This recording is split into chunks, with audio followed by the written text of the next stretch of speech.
Good morning friends. నేను advocate Srinivas Chauhan.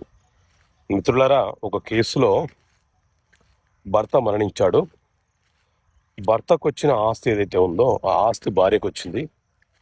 ఇప్పుడు ఆ భార్య తమ పిల్లల అవసరాల కోసము, వారి చదువు నిమిత్తము ఆమెకు వచ్చిన వాటా అమ్ముకుందాము అని అంటే ఆమె యొక్క మరిది ఎవరైతే ఉన్నారో అతను ఆ ఆస్తిని అమ్మనీయటం లేదు. సో మిత్రులారా, మన దేశంలో ట్రాన్స్ఫర్ ఆఫ్ ప్రాపర్టీ యాక్ట్, ఆస్తి బదలాయింపుల చట్టం అమలులో ఉన్నది.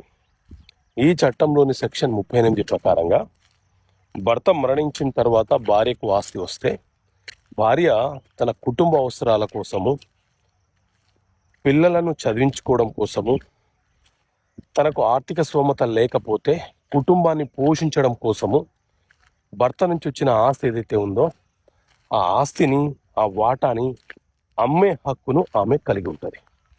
ఎవరైనా నియంత్రణ చేసే ప్రయత్నము, అడ్డుకునే ప్రయత్నము, ఆమెను ఇబ్బంది పెట్టే ప్రయత్నం చేస్తే వాళ్ళ మీద కూడా ఆమె కేసు ఫైల్ చేసే అధికారాన్ని కలిగి ఉంటుంది.